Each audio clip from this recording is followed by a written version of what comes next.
country. Many of the women forced into it end up as virtual slaves.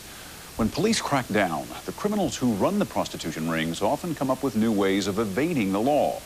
Well, tonight, we're going to take you inside their latest hustle and watch as police take down the pimps and then turn the tables, catching some very surprised customers in the act. A warning, some of the undercover footage you're about to see is quite explicit. Here's Keith Morrison. Is this your first time here? Yeah. Is it? Yeah? Yep. You ever been in any place like this before? Nah. No? Is there anything else you might want? Something special, maybe?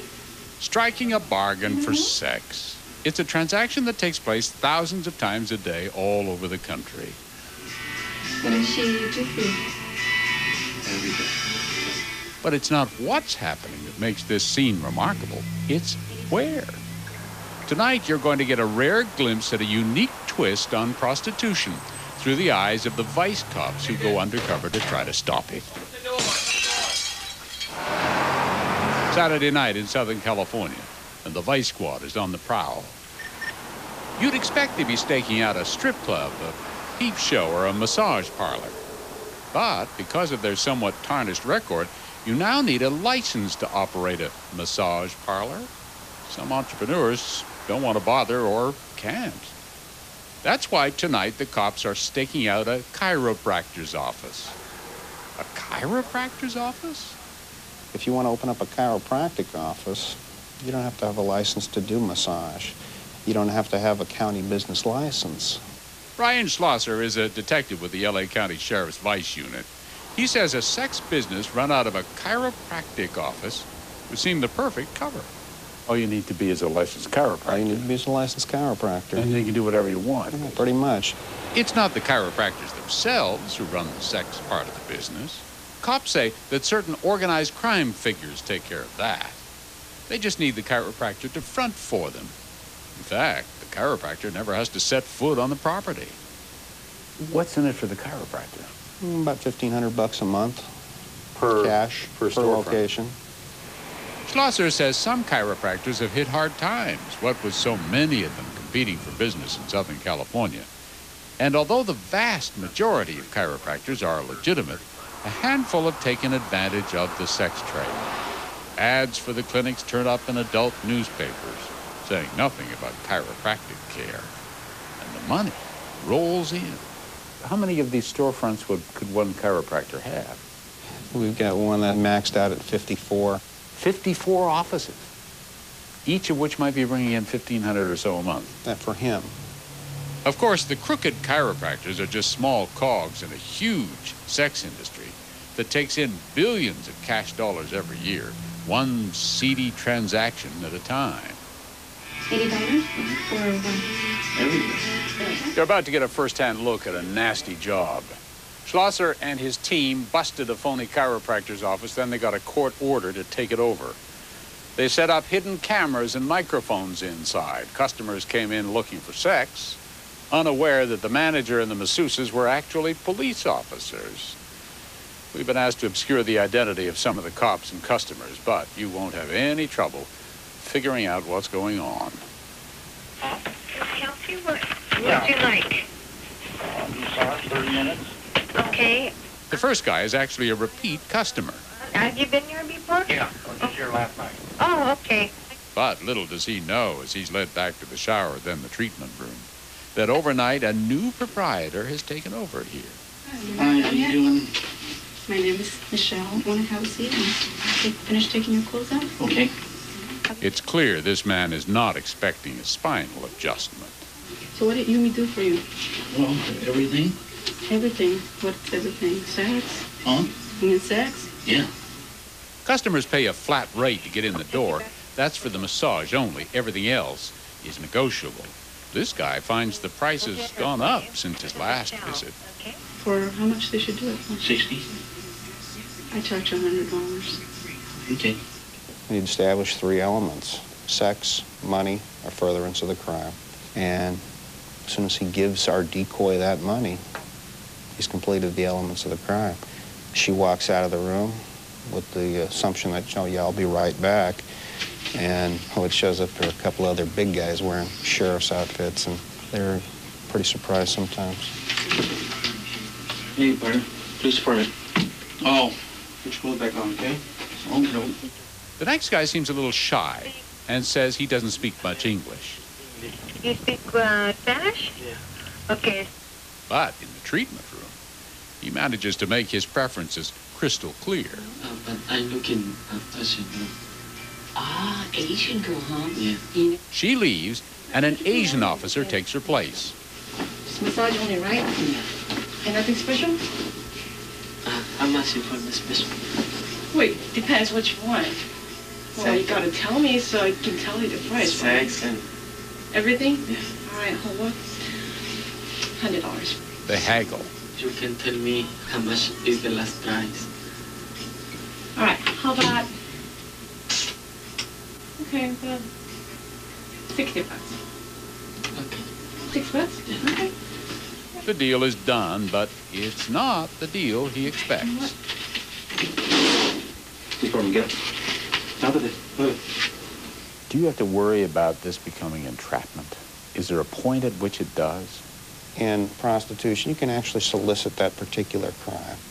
If the person agrees to the solicitation, he's guilty, or she's So guilty. she can basically be selling her wares. Yeah. She can go in and say, do you want sex? Yeah, I want sex. What's it like for a police officer to play a hooker? This woman who plays a naughty nurse in a crooked chiropractor's office is, in real life, a reserve deputy named Kathy Butler. So describe to me what it feels like to be in one of those little rooms. Claustrophobic to begin with. You're confined to this small area. Usually the guy that you walk in on has no clothes on, so you're dealing a little bit with that and still trying to keep your head and know why you're there, what you're doing, and still follow through the protocol that's needed. Does it give you sort of a rush to do this? I don't consider it a rush. I consider it and look at it as a job that I do. There's a lot of words that I say that's not normally a part of my vocabulary. We noticed. Thank you. You said them with a certain confidence that suggested maybe you said that all You the time. have to. You have to. You have to. Remember, it's acting 101. Oh, honey, I can do whatever you name, whatever your pleasure is. What's your pleasure? Completely service. Remember, she's a reserve deputy. As you watch her in action, ponder this. What do you do with your day job? I'm a 6th grade teacher's assistant for an elementary school. A teacher. A teacher. The kids know that you do Of this? course not. Are you ever in that room thinking, my God, what an idiot. He doesn't realize what's about to A happen. lot of times, yes. Yes. This guy seems very cool until the cops come in. Hey, brother. Oh, no. Please pardon me, stand up. Come on. No. Sorry, man. He seems so upset. Or is he just hoping they'll let him go? Whatever the reason, he calms down even faster than he started. All right, come close. Here, your trunks are right behind you. And you can call this last guy the unluckiest man alive. No, I just got out of prison. I've been out 5 years. Walking out of prison straight into a police sting. What are you gonna want? Well, whatever I can get. I mean, Do you have any? yes. How much money do you have? I've got $60. Okay. What are the odds of this? He's so stunned when the cops walk in, he almost starts laughing. Oh, man. These are misdemeanor arrests. And so, a question. Is all the police work, all the trouble and the expense worth it from the public's point of view? Legitimate chiropractors say it is, if it helps drive the phony clinics out of business. Dr. Ronald Hayes is chairman of the California Board of Chiropractic Examiners. We're talking about less than a handful of people who are parasites of society. They're pimps and panders. They're not your normal chiropractor. And as for the customers, Police Lieutenant Ron Mark of Gardena, California, says they may not realize it, but they're often funding a huge criminal enterprise. You're talking about millions of dollars a year that are exchanging hands in these kinds of businesses, and who knows where that money's going. Okay, we're gonna kick it. Open the door. Mark rejects the idea that prostitution is a victimless crime. He points out that the women who work in the sex trade, and particularly in places like the fake chiropractors' offices, are often victims themselves. Most of these women are smuggled in illegally, either through Canada or through Mexico, and distributed throughout the United States. You make it sound like a slave trade. It essentially is. The women are forced to work off their debt to the smuggler by turning tricks with strangers. Every time they're beaten, every time they're raped, every time money's taken from them, they're victims of crime. Mark grew up on the same streets he now patrols, and he says he resents the changes the sex trade brings. These are quality of life issues. But I've watched businesses that were once arcades for kids become massage parlors. And I don't think that's what a community really wants. But both cops concede once the sex business comes to town, it's hard to get rid of it. It's like a wood tick, trying to dig a wood tick out. It's almost impossible. They keep going and going and going. Can you ever win? Oh, prostitution's the oldest profession in the world. Fortunately, I'm in the second oldest profession. So, we'll be banging heads for another 10,000 years.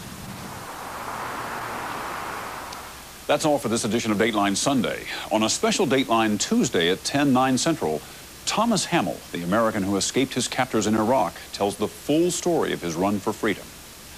I'm Stone Phillips for all of us at NBC News. Good night.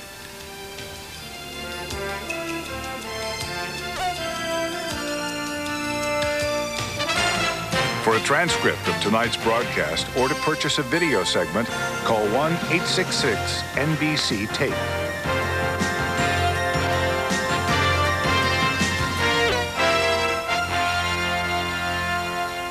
His nickname was Buddha, and he was a gambler willing to stake tens of thousands of dollars on a single hand. Not the kind of company devout churchgoers usually keep. So why was their money backing his bets in a California casino?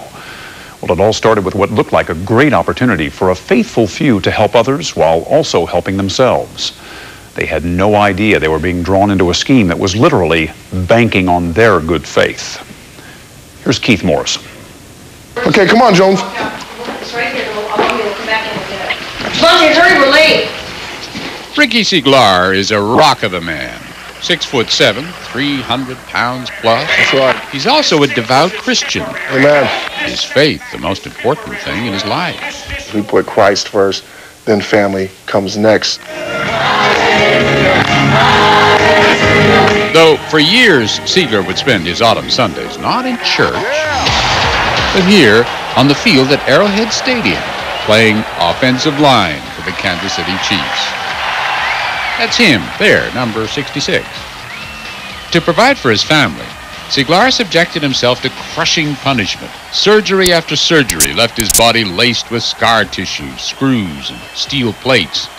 Eventually, the knees went, and with them, in 1999, his livelihood. Out of football, but not out of money. He'd been very careful, conservative. He'd socked away the bulk of his hefty salary in savings accounts. I've heard of people making lots of money in the stock market and losing everything. So I was always skeptical about what to do with the money. I didn't always trust financial advisors. I knew guys who'd been taken for millions of dollars by family, friends, financial advisors, agents, people that were close to them. Sure. Who had ill-advised them or who had just flat out stolen from them. Siglar wanted something to believe in, an investment his cautious church-going soul could have some faith in. So, in the spring of '99, when Ricky and his wife Janice heard from fellow Christians in Kansas City about a remarkable opportunity known as miracle cars, the offer seemed heaven sent. Because I had been praying and looking for an opportunity, and this just kind of fell in our laps. So I really believed it was from a blessing from up above. Oh, it was a blessing, all right, and the way it came about was quite an inspiration. A young man here in Southern California, a young man named Robert Gomez, had inherited hundreds of millions of dollars and thousands of cars, which had been used in his late father's business. The wonderful thing was that young Gomez wanted to sell the cars to evangelical Christians for a fraction of their real value. as a type of blessing, a way to give back to the faith which had saved him. That's how it was introduced to us, a blessing from God, if you will. Your faith is rewarded by a grateful God, essentially. Right, and that, you have an opportunity to, buy something through someone who's willing to bless Christians. For some less fortunate Christians, this was a rare chance to finally get a dependable car they could be proud of. But for the Seglars, it seemed a heaven-sent way for Ricky to start a new career running a trucking company and car dealership. They bought 67 cars and 34 big-rig transports. Some of the cars, like the Lexuses, were $4,000.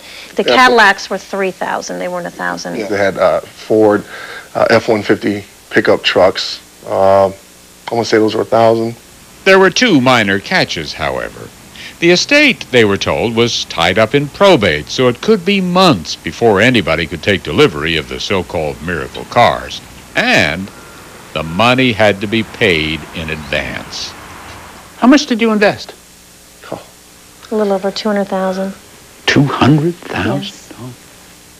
Of course, they didn't simply mail off a $200,000 check to the estate of the young heir out in California. There was an intermediary, but not just anyone. This was a person whose identity gave them even more confidence.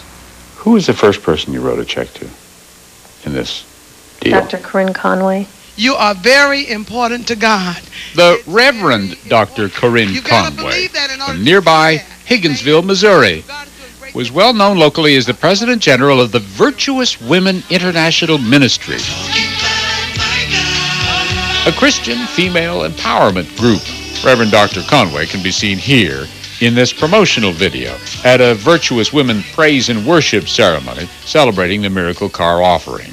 This is your Jubilee. As it turns out, Pastor Conway wasn't the only intermediary. She passed the Seglars' money along